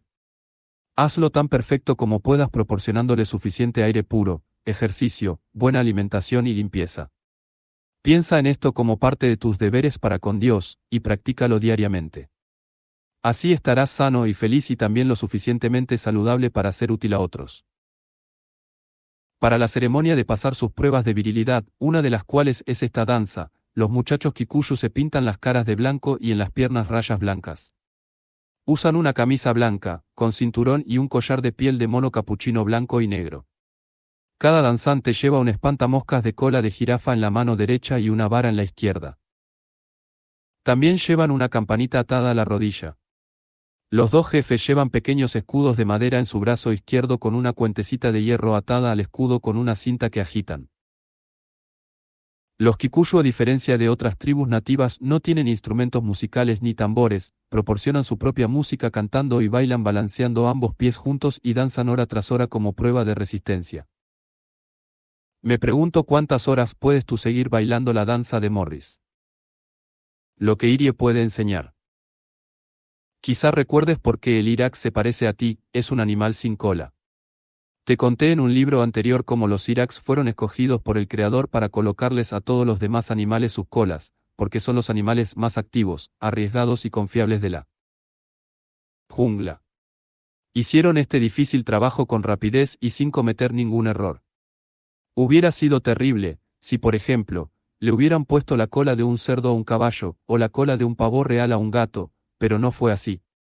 Las colocaron correctamente, y para su honra encontraron que no quedaban colas para ellos y por eso se quedaron sin ellas. Pero no parece preocuparlos mucho. Nuestro manso y pequeño, Irie, es un animal tan alegre y listo como puede ser. Cuando tomamos el té de la mañana, temprano, está siempre ahí, ansioso de tomarlo. Trepa por el hombro de mi esposa y después de lamer su oreja gime hasta que le acerca un plato de té, con leche y azúcar, y lo apura con afán. Luego brinca hacia mí para comer su desayuno de hojas de zanahoria, hojas de rosa y pedazos de galleta. Después de esto se vuelve loco haciendo su ejercicio. Recorre el cuarto algunas veces, sube y baja por los respaldos de las sillas y se contorsiona con toda clase de giros ejercitando todos los músculos de su cuerpo. Luego sube corriendo el respaldo de una silla y de la punta salta a la repisa de la chimenea, corre a lo largo de ella, con otro salto llega al antepecho de la ventana, sube a la parte superior del marco y desde ahí cae hasta el suelo. Todo hecho con una tremenda velocidad y sin ningún error. Disfrutándolo totalmente. Para variar se dirige de pronto hacia mí y toma mi saco con los dientes, lo agita y se esconde bajo la cama al siguiente segundo. Si lo atrapo se rueda sobre la espalda, se contorsiona y me lame mientras le hago cosquillas, divirtiéndome con el juego. Sí, él es tremendamente activo y por la práctica continua es un animalito muy fuerte para su tamaño, solo mide lo que un conejito y se le parece mucho, solo que tiene las orejas cortas y no tiene cola. Por supuesto puede trepar árboles y esa es su ocupación y diversión mayor, brinca de rama en rama con sorprendente rapidez y exactitud, no perdiendo el paso nunca. Algunas veces los grandes pájaros azules lo atacan, pero no les tiene miedo, se lanza lejos de ellos y se sienta quieto, a su vez corre tras ellos cuando se quedan quietos, sin miedo a su pico. No sé si están realmente atacándolo o si, como me inclino a creer, solo juegan con él. Da risa verlo subir por las patas pulidas de mi trípode del telescopio, sube directamente a la cúspide y se enrosca alrededor de una de las patas deslizándose directamente al piso, sube y lo repite todo otra vez, y cuando está satisfecho, sigue ascendiendo por el latón pulido del telescopio hasta llegar a la cima y se sienta sobre el objetivo buscando otra cosa en que subirse. Siempre quiere subir más alto aún, así que lo llamamos Igerie, altura, en vez de Irie. Eso es un buen consejo para ti. Ten siempre el deseo de subir, de ir más allá de lo logrado en todo lo que hagas. Bueno, si un animalito como ese puede volverse tan fuerte y activo, tan audaz y saludable, solo con la práctica, seguramente que cada muchacho puede hacerlo también si se lo propone. ¿Por qué vas a necesitar un sargento para enseñarte a doblar y estirarte, o un gimnasio costoso para enseñarte a desarrollar tus músculos? Puedes hacerlo no solo igual de bien sino mejor en el aire libre de Dios, corriendo y brincando, subiendo árboles, cuerdas o rocas. Nadar es otro excelente modo de enderezar tus extremidades mientras te da audacia y confianza. Irie puede enseñarte una o dos cosas sobre alimentación, también. Comerá con gusto muchas clases de hojas y frutas, pero hay otras que no toca siquiera porque no son buenas para él. Cuando un muchacho tiene la fortaleza de espíritu para hacer eso, si haces lo mismo, crecerás fuerte y sano también, hijo mío. También Irie es alegre y amigable, ama a sus compañeros de juego humanos y hace de sus ejercicios un poco de diversión, así que sigue su ejemplo, disfruta tus ejercicios y conviértelos en juegos divertidos con tus amigos, así serás un hombre más feliz, hijo mío. Como brincar 6 pies de alto. Platique hoy con un hombre que estuvo de visita con una tribu nativa del territorio del Congo belga al noroeste de Kenia. Estas gentes se llaman Watusi y son muy superiores a las tribus cercanas. Los hombres son muy altos por una parte, generalmente miden más de 6 pies, a veces hasta 7. También son sorprendentemente activos y fuertes. Son especialmente buenos para saltar y cuando me dijeron que podían saltar su propia estatura no lo creí. Pero mi amigo me enseñó una foto, que copio aquí del señor Patrick Balfour que, con el sombrero puesto, mide más de 6 pies, y es brincado por un Watusi. El señor Balfour en su libro, Los Lords del Ecuador, describe a estas gentes y dice que no pudo evitar sentirse un poco angustiado cuando vio a los hombres correr directamente hacia él, y era difícil no atemorizarse, pero uno tras otro se detuvieron ante él, subieron las piernas y lo libraron bien, tal como en la foto. Luego cuenta el secreto de su maravillosa actividad y fuerza, la obtienen entrenándose desde la niñez. Los niños de la tribu tienen ansias de ser atléticos y, como los Kikushu, bailan mucho toda clase de danzas activas, llenas de saltos, contorsiones corporales, estampidas y apresuramientos, todos a determinado ritmo. Ellos mantienen esto durante periodos extremadamente largos hasta adquirir una condición dura y buena. Y, noten esto scouts, durante todo el tiempo los muchachos sonríen. No olvides esto cuando haces tu ejercicio. Cuando bailan, los Watusi practican arrojando la jabalina, brincando alto y corriendo. Así, se conservan saludables y fuertes, no necesitan de gimnasio o de instructores para que les enseñen, lo hacen todo por sí mismos. En algunos países los muchachos son forzados a marchar y a entrenamientos físicos para hacerlos fuertes. Esto es necesario porque no practican juegos activos y solo holgazanean sin hacer algo para mantenerse adecuadamente. Afortunadamente los muchachos ingleses no son así. Les atrae jugar fútbol y otros juegos atléticos y toman el escultismo con todas sus actividades al aire libre, como las excursiones, los escalamientos, la natación, las danzas folclóricas y los juegos amplios. Así ellos, como los Watusi, se forjan como sujetos sanos, activos y viriles, aunque yo no he oído que alguno de ustedes brinque 6 pies de alto todavía. Quizá en el futuro, ¿eh? Capítulo 20 El deber de servicio y cómo estar preparado. Scouts al servicio de su majestad. Hablando de silbar cuando hay dificultades, recuerdo durante la Gran Guerra que caían bombas en la estación de la calle Liverpool, en Londres, y habían matado a mucha gente entre la multitud que había allí. Los aviones enemigos habían pasado por encima y la multitud, como buenos ingleses, estaba tranquilamente comprando sus boletos y abordando los trenes, cuando de pronto un grito alertó que los bombarderos regresaban. Esto provocó una estampida hacia el pasaje subterráneo que llevaba al metro, y había peligro de pánico y colisiones fatales. Pero se oyó una voz diciendo, no regresarán hasta dentro de 20 minutos, y sobre todo el ruido y movimiento de la multitud alguien silbó, espera a que las nubes pasen. Esto provocó una risa y un coro empezó, en unos cuantos minutos todo mundo estaba en calma y tranquilo. No hubo más carreras, y la gente bajó calmadamente al refugio seguro del metro. Bueno, eso es un consejo para ustedes scouts que se han ofrecido para el servicio nacional si acaso hay guerra otra vez. Cualquier muchacho puede silbar una melodía. Si puede conservar la calma cuando a los demás les entra pánico y luego puede silbar, puede hacer un gran servicio a los cientos de gentes que lo rodean, dando ejemplo de alegría calmada cuando las cosas aparecen mal. ¿Qué triunfo sería para un pequeño salvar a una multitud del desastre? Un silbido de un muchacho puede ser como el guante blanco de un policía para detener la carrera de una multitud. Siempre listos, para hacerlo, si llega la ocasión estar preparados. Estando preparados. Los Scouts han puesto muchísimas buenas obras de teatro últimamente, presentaciones de grupo, pantomimas, exhibiciones de rally, etc. Es maravilloso cuando te pones a pensar de cuántos ensayos se necesitan si quieres tener éxito. Y en este caso es mucho más maravilloso que cuando se efectuaban los ensayos importantes.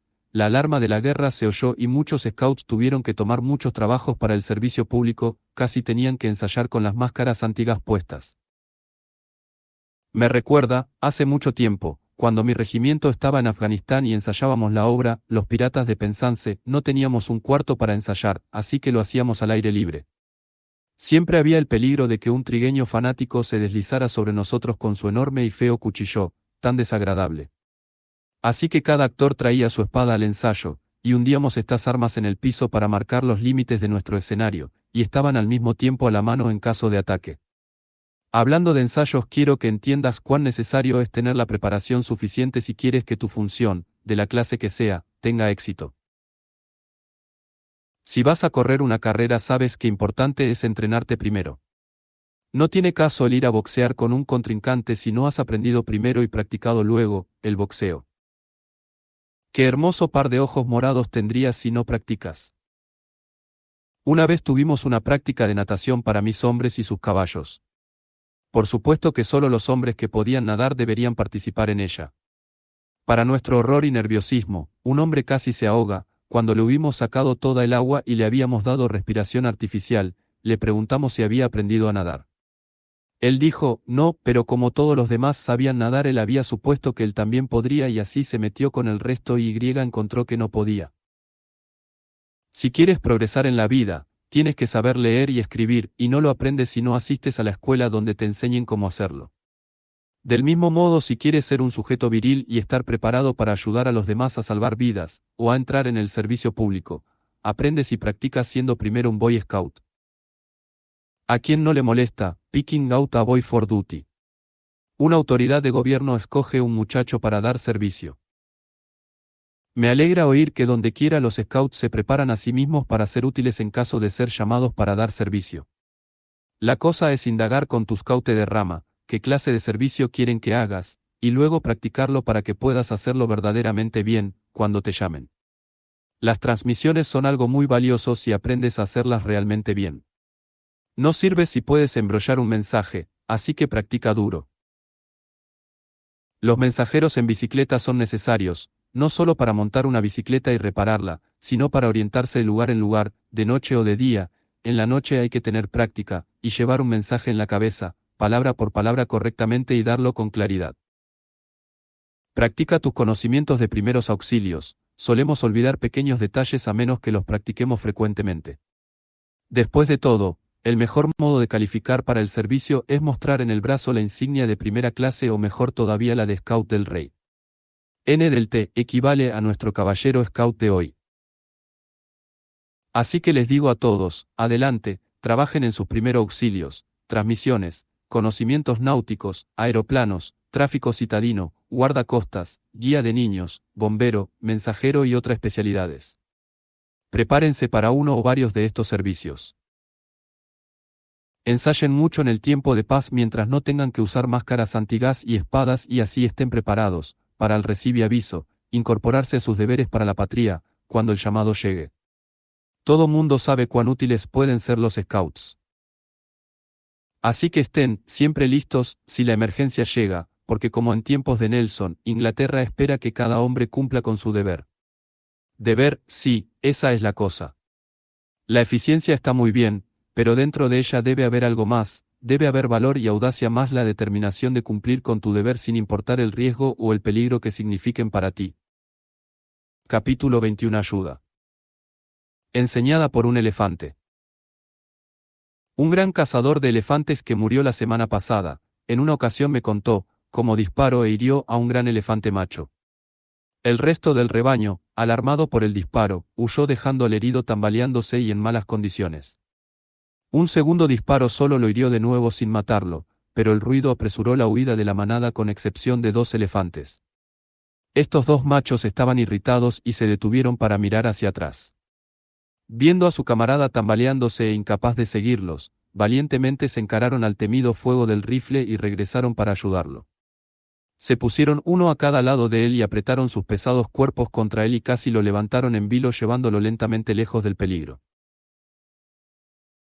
Si hubieran sido soldados rescatando a un camarada a riesgo de sus propias vidas en el campo de batalla hubieran merecido la cruz de victoria.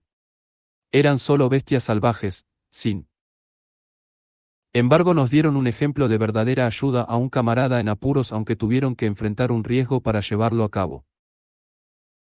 Algunos de nosotros a veces no nos prestamos a dar la mano a otros, aunque no haya riesgos, porque significa tiempo y un poco de diversión. ¿Qué piensas de estos personajes?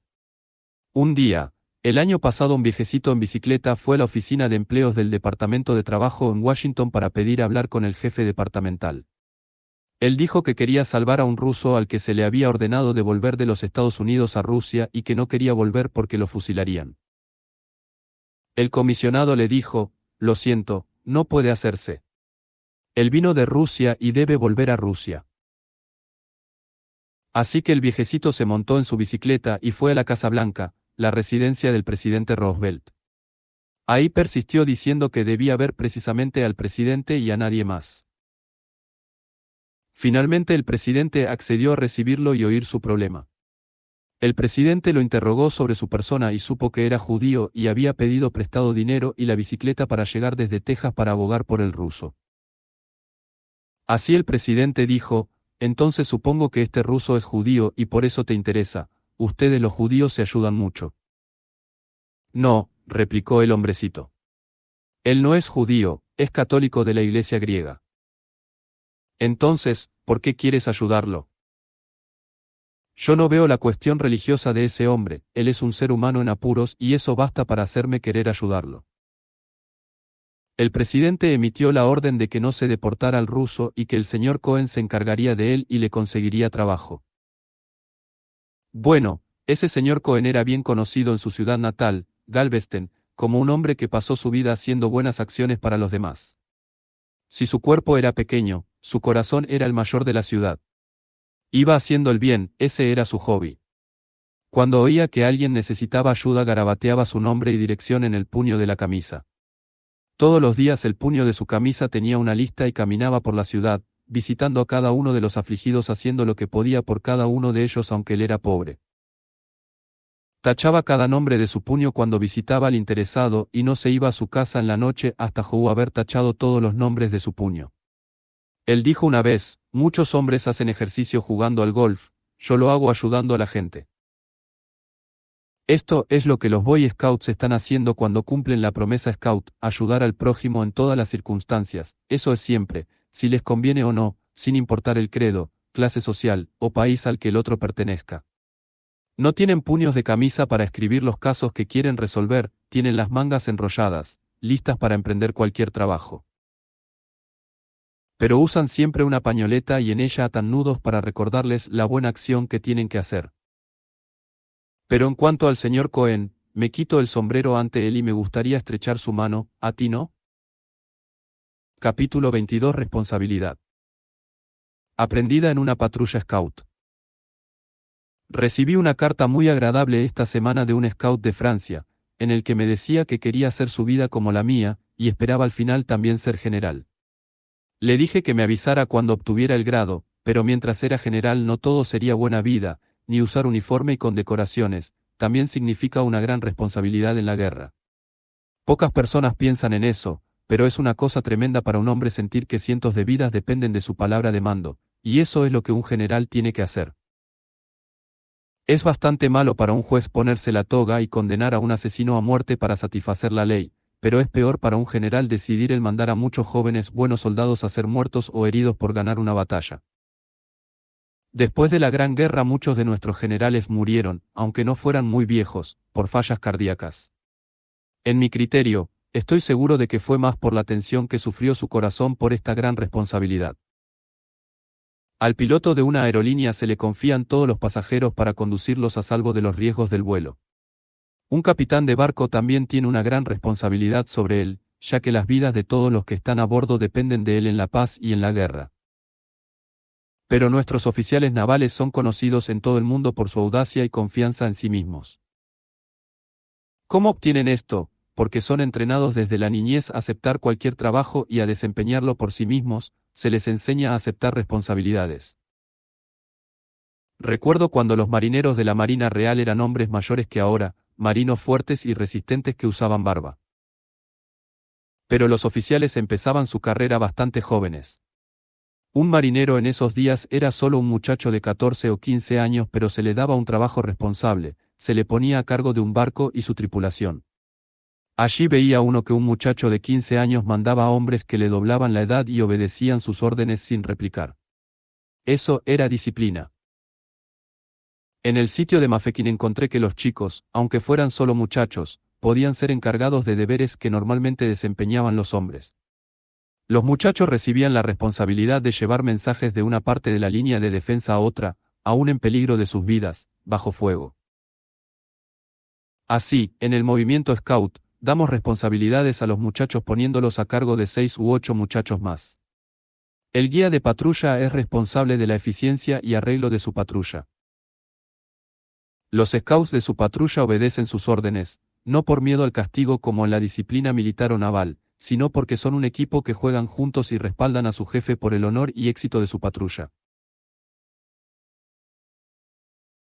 Y el guía de patrulla, al entrenar y dirigir su patrulla, adquiere práctica y experiencia para ser un sujeto que acepta responsabilidades, así como el capitán al mandar a la tripulación de su barco está aprendiendo a convertirse en oficial para mandar un barco de guerra.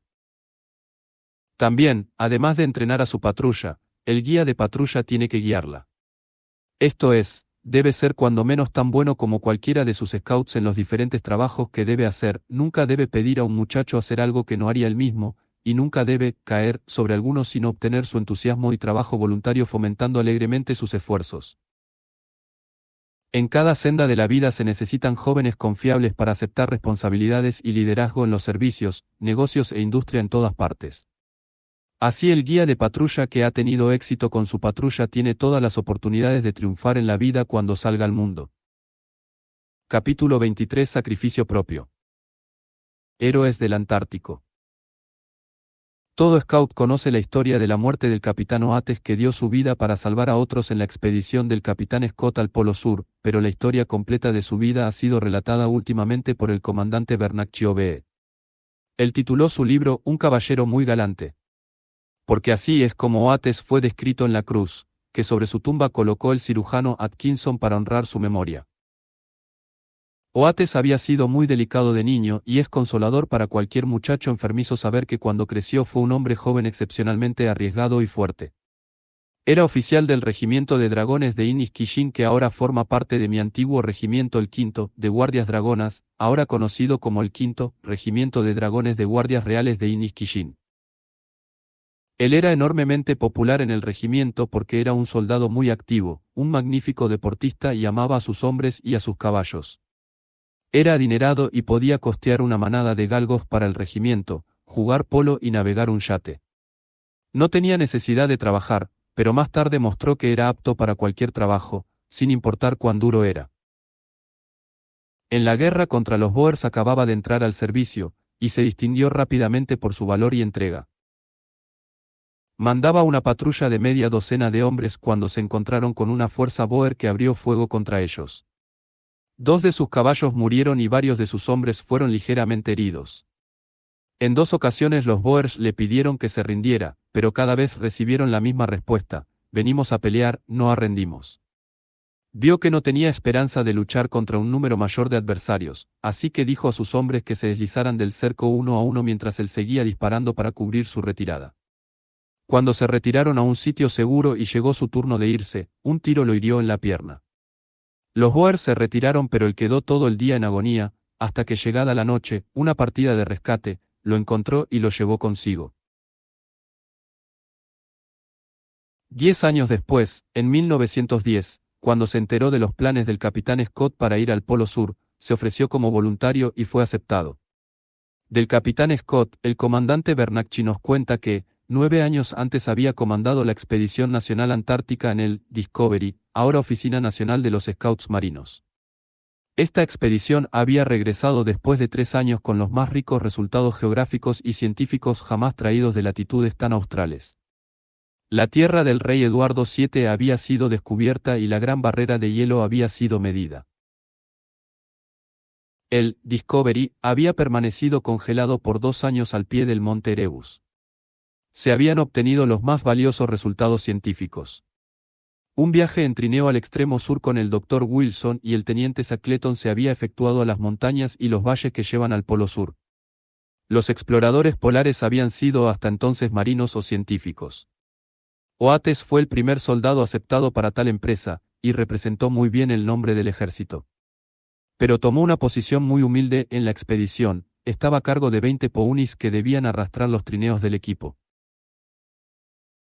Se convirtió en su cuidador y caballerango, empresa difícil en un barco atestado, con ponies de carácter irascible en un mar tormentoso. Cuando desembarcaron en el hielo de la Antártida, tuvo que enseñarles a tirar de los trineos. Un pony especial era su favorito, un diablillo llamado Cristóbal. Cristóbal quería comerse al que se le acercara, y si no te alcanzaba con los dientes te lanzaba una patada feroz. No permitía que se le colocara ningún arnés y por eso tenían que derribarlo para hacerlo. Pero una vez con el arnés, tiraba del trineo como los buenos. Cuando la expedición desembarcó el 17 de febrero de 1911 y construyeron su albergue, distaba como 900 millas del Polo Sur. Más lejos a lo largo de la costa como a 400 millas de ellos, otra expedición de Noruega, bajo el mando de Amundsen había desembarcado más o menos al mismo tiempo, intentando también ser los primeros en llegar al polo. Así, aunque ninguno de los dos grupos sabía lo que el otro hacía, se estableció una especie de carrera entre ellos. El grupo de Scott mandó trineos con alimentos para ser depositados en diferentes puntos de su ruta, pero era desesperadamente difícil trabajar entre nieve, hielo y vendavales. Al fin, cuando la larga oscura noche del invierno pasó, la expedición avanzó al sur, unos 12 hombres con trineos cargados de alimentos y tiendas. Viajaron al principio sobre unas 400 millas de hielo permanente cubierto de nieve, luego subieron un macizo montañoso sobre un glaciar de 160 millas de largo que se eleva a 9.000 pies sobre el nivel del mar.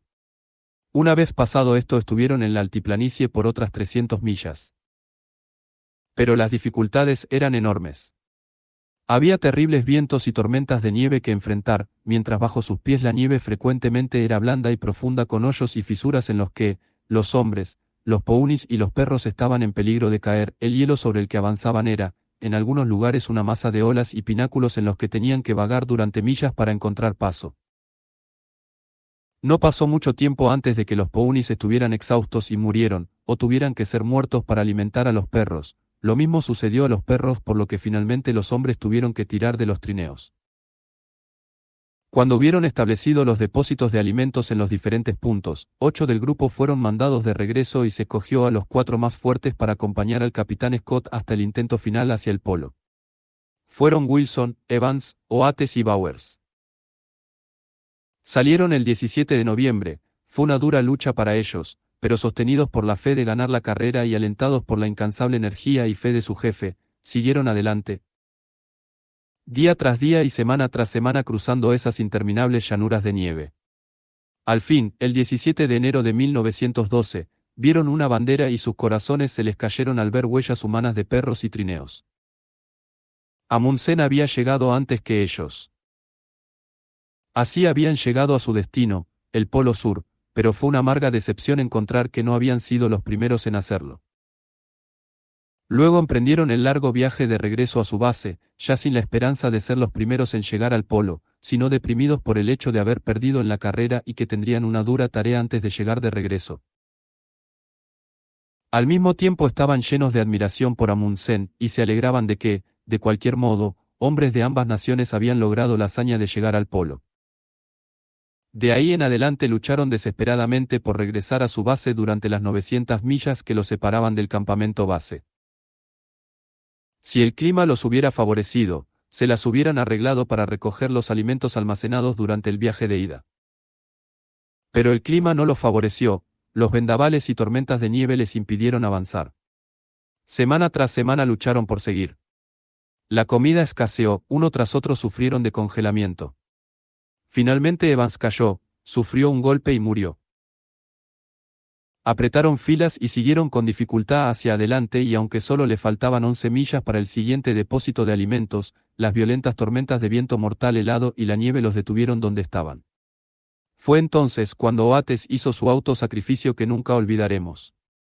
Tenía los pies congelados. Sabía que aunque luchara solo podía ser un obstáculo para sus compañeros.